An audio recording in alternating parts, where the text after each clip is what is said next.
Hi, I'm Daniel Linder. I'm a marriage family therapist practicing in the San Francisco Bay Area for over 30 years, doing individual, couple, family, and group therapy.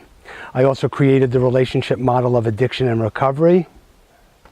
So I'm an addiction specialist, an addiction recovery specialist, and a relationship trainer.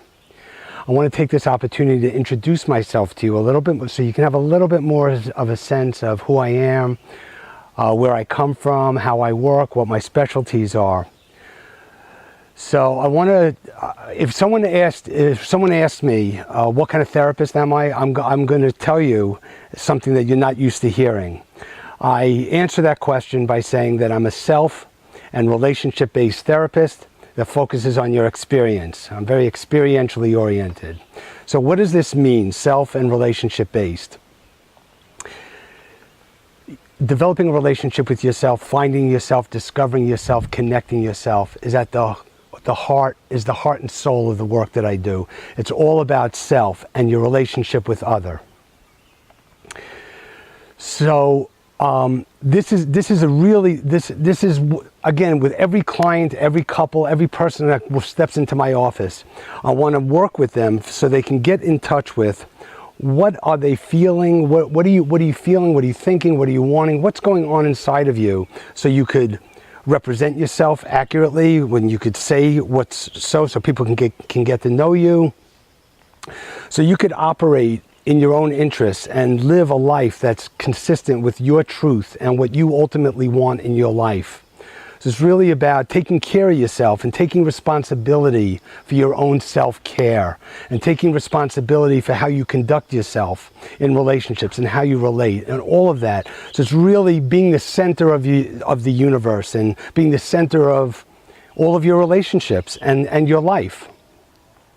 And once you have a self, then we focus on your relationships. So when you have a relationship with yourself, you can create healthier relationships. So basically, the principles that I'm operating on is that the quality of your relationships are based on the quality of your relationship with yourself.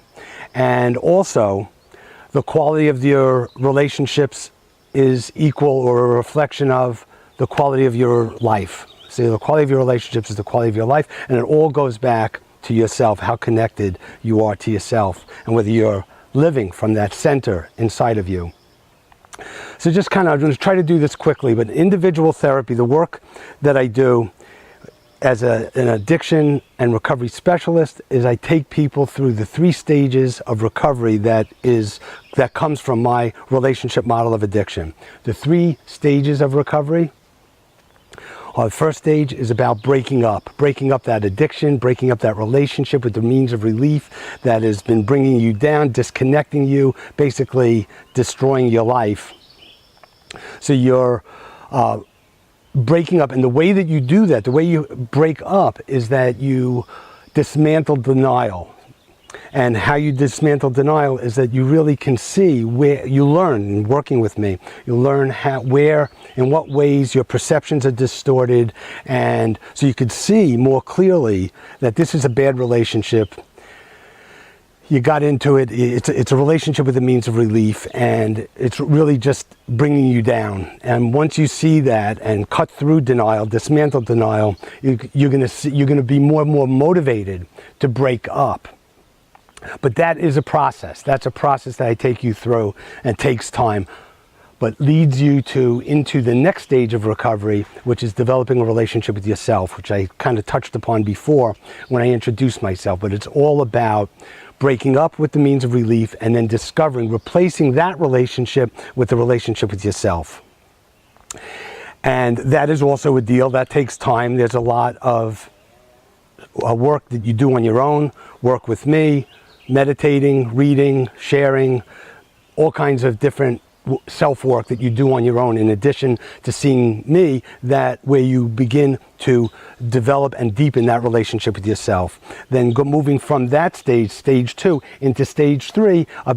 Stage 3 is about developing healthy, emotionally nourishing relationships with others, and intimate relationships. And in stage 3, There's where I do a lot of education and a lot of training, exercises and processes where you get to master, you at least learn a lot more about the art of relating and intimacy. So that's a lot of the work that I do individually based, individual therapy.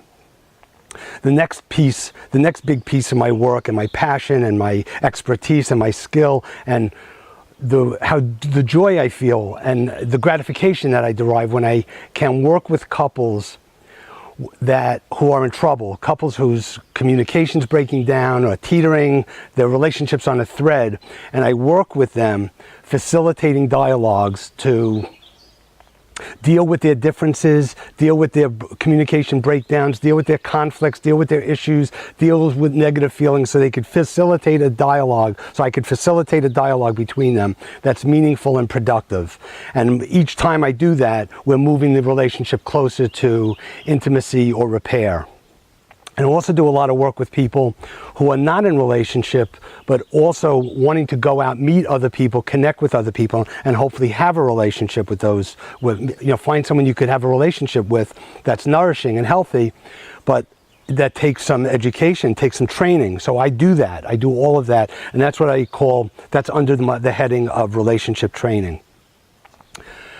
Another big integral part of the work I do is family therapy. And I love family therapy also, and it just gives me an opportunity to go into families, or families come to me, and the various combinations of relationships within any family system that are in a state of disrepair or broken down, or that are ongoing sources of stress for those people in a relationship, where there's just a lot of tension and distance and stuff that needs to get addressed and be looked at in a safe environment where I could facilitating dialogues between those people. And I do work with mother and daughter, father and son, brothers and sisters, siblings, parent-child, parent-parent, and the whole family sometimes, working with the whole family. And a lot of times that's work where there's a problem in the family, like an addiction or bipolar or cerebral palsy or something in the family it's like the pink elephant in the room that it's just been something that's avoidant and not talked about. And because of that, there's a lot of symptoms and relationship breakdown and stress that result from that. So family therapy is an opportunity to open all that up, put it out on the table, and for them to address it, talk about it, and then learn other perspectives and ways to relate to each other about those situations. And lastly, group therapy is another piece of the work that I do. I have a lot of experience through the years of doing relationship training groups and addiction recovery support groups. So that's kind of what I have to offer to you, and I wanted this to be an opportunity for you to kind of get a take on me and see if you want to come in and see if there's a fit there with us. So hopefully I'll see you in my office.